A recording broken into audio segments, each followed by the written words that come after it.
Selamat sore semua, Shalom. Mari membuka Alkitab dari 1 Korintus 10. Ya, 1 Korintus 10. Mari kita lihat ayat yang ke-13. 1 Korintus 10 ayat 13. Kalau saudara mempunyai Alkitab silakan dibuka. Ya, 1 Korintus 10 ayat 13. Saya membaca demikian firman Tuhan. Ya, 1 Korintus 10 ayat 13. Pencobaan yang kamu alami ialah pencobaan-pencobaan biasa yang tidak melebihi kekuatan manusia, sebab Allah setia dan karena itu Ia tidak akan membiarkan kamu dicobai melampaui kekuatanmu. Pada waktu kamu dicobai, Ia akan memberikan kepadamu jalan keluar sehingga kamu dapat menanggungnya. Perjalanan hidup itu selalu berputar, kadang baik, kadang buruk. Perjalanan hidup itu juga kadang kita melihat hal-hal yang akbar ada di dalamnya, tapi juga kadang-kadang kita melihat hal-hal yang tidak menarik di dalamnya. Tapi apapun itu adalah perjalanan hidup yang harus kita nikmati sebagai hamba-hamba Tuhan. Kadang-kadang dalam prosesnya banyak hal yang mungkin bertentangan dengan keinginan-keinginan kita, dengan daging kita, atau banyak juga yang bertentangan dengan hati nurani kita, tapi kita harus menjalaninya. Dan kita tahu, saudara, apapun yang terjadi dalam hidup itu adalah bagian dari cobaan demi cobaan yang Tuhan berikan kepada kita. Memang dalam Alkitab, cobaan itu bisa bersifat godaan, tapi cobaan itu juga bisa bersifat ujian. Ya, godaan dan ujian. Tetapi saya mau berkata kepada saudara, mau godaan, mau ujian, saya rasa endingnya sama.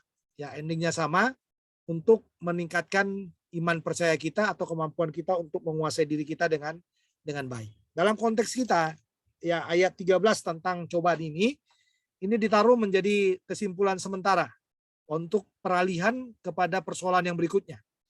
Apa yang dimaksudkan di sana? Dalam bagian ini Paulus membicarakan bagaimana dalam ayat 1 sampai dengan 12 itu ya, bagaimana Israel tinggal dalam karakter yang sebenarnya bertentangan dengan Tuhan. Satu sisi Tuhan membuat hal yang baik kepada mereka ya. Kalau saudara melihat di dalam ayat yang pertama sampai ayat 5 itu, semua yang baik Tuhan lakukan buat mereka. Mereka berjalan di padang gurun, mereka dikatakan, coba kita lihat ya, aku mau supaya kamu mengetahui saudara bahwa nenek moyang kita semua berada di bawah perlindungan awan.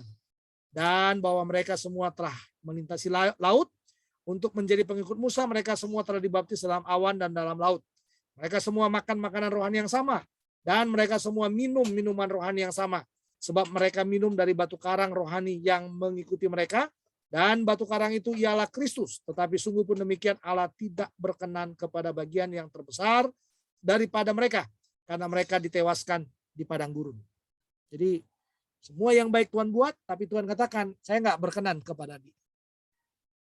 Ini ya, kenapa Tuhan tidak berkenan, saudara? Karena dikatakan dalam ayat 6, semuanya ini telah terjadi sebagai contoh bagi kita untuk memperingatkan kita supaya jangan kita menginginkan hal-hal yang jahat seperti yang telah mereka perbuat. Dan supaya jangan kita menjadi penyembah-penyembah berhala. Ini dosa yang paling besar. Ya, ini cobaan, ini godaan yang paling besar. Kecenderungan kita menjadi penyembah berhala, dan ini yang membuat Tuhan murka kepada mereka. Membuat Tuhan marah kepada mereka dan Tuhan tidak berkenan kepada mereka. Karena dikatakan dalam satu hari mereka dibunuh di padang gurun itu. Ya, kenapa? Karena mereka ini adalah para penyembah berhala ya. Para penyembah berhala. Ya, mereka ini adalah para penyembah berhala. Nah, yang berikutnya, coba lihat lagi yang berikutnya di sana. Di dalam ayat yang berikutnya dikatakan di sana. Ya, ayat yang ke-7, dan supaya jangan kita menjadi penyembah berhala terus ya. Lalu ayat 8. Janganlah kita melakukan percabulan. Ini yang dosa yang kedua. Jadi mereka penyembah berhala ya, dalam godaan cobaan yang Tuhan sampai Tuhan mengatakan sebenarnya pencobaan-pencobaan itu biasa saja, karena ini tadi yang kedua, saudara. Ya, mereka menjadi penyembah berhala. Yang kedua, mereka hidup dalam percabulan. Ya, makanya dikatakan dalam bagian ini, janganlah kita melakukan percabulan seperti yang dilakukan oleh beberapa orang dari mereka. Sehingga pada satu hari telah tewas 23.000 orang. Dan jangan, yang ini yang kedua ya, dosa mereka yang kedua. Dosa yang ketiga, Dan janganlah kita mencobai Tuhan seperti yang dilakukan oleh beberapa orang dari mereka. Sehingga mereka mati di pagut ular. Ya, ini dosa yang ketiga. Ya, dosa yang berkaitan dengan apa? Mencobai Tuhan. Dosa yang berikutnya, ayat yang ke-10. Janganlah bersungut-sungut seperti yang dilakukan apa? Dilakukan oleh beberapa orang dari mereka sehingga mereka dibinasakan oleh malaikat maut. Jadi kita lihat nih saudara. Dosanya itu sangat banyak sekali Israel ini. Tapi Tuhan bilang, semuanya ini telah menimpa mereka sebagai contoh dan dituliskan untuk menjadi peringatan bagi kita yang hidup pada waktu di mana zaman akhir telah tiba. Sebab itu, siapa yang menyangka bahwa ia berdiri teguh, hati-hatilah supaya ia jangan jatuh.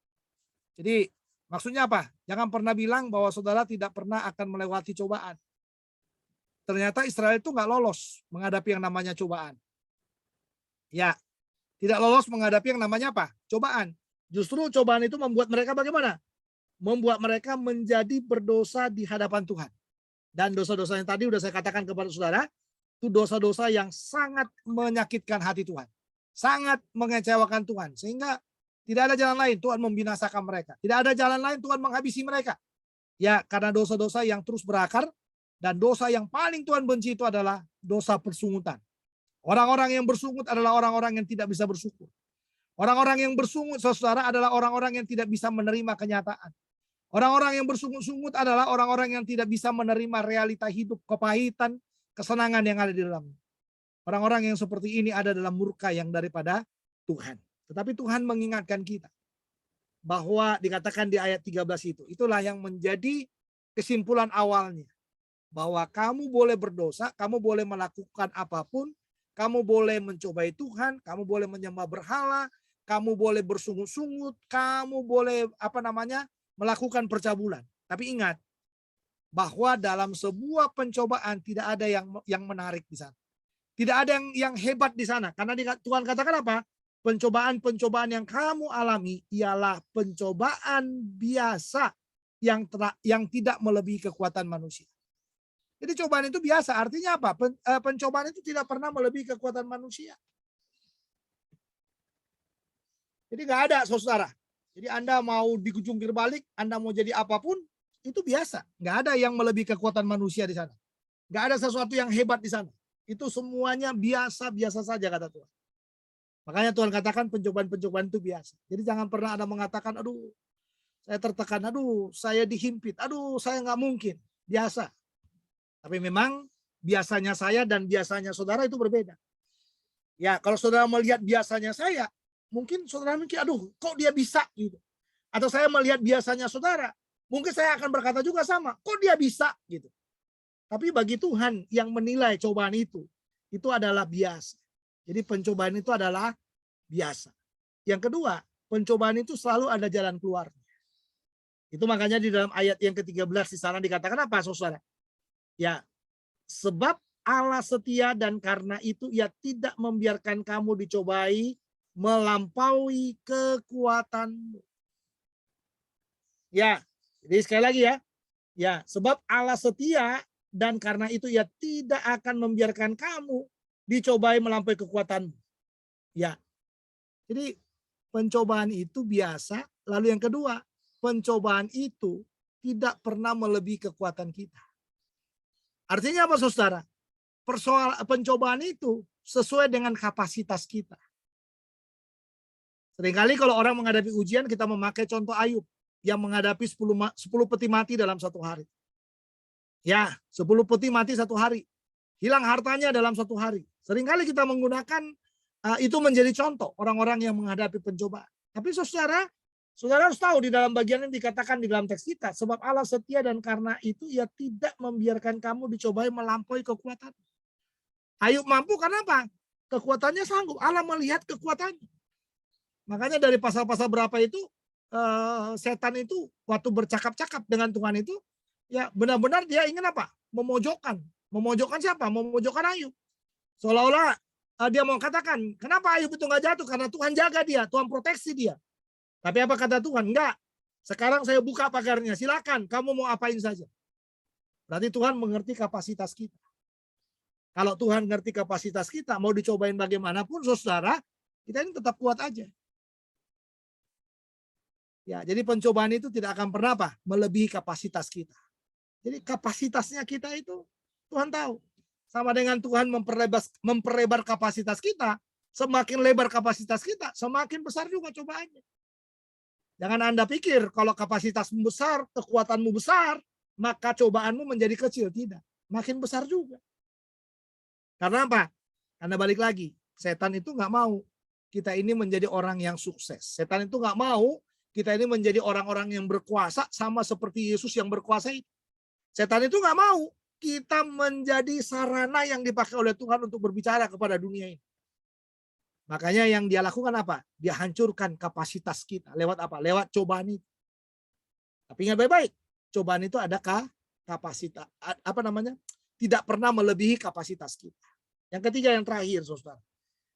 Dikatakan dalam bagian statement yang terakhir, pernyataan ketiga, pada waktu kamu dicoba, Ia akan memberikan kepadamu jalan keluar sehingga kamu dapat menanggungnya.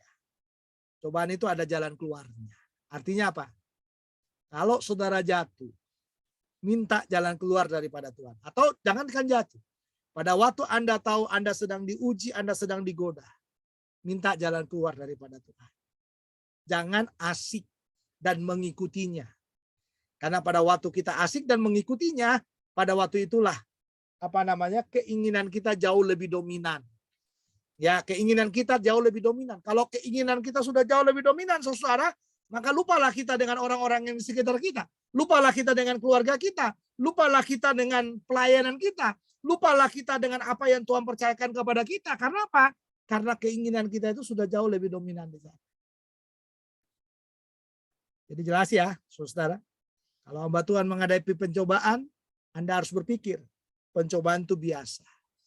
Yang kedua, pencobaan itu tidak pernah melebihi kapasitas kita. Lalu yang ketiga, pencobaan itu selalu ada jalan keluarnya.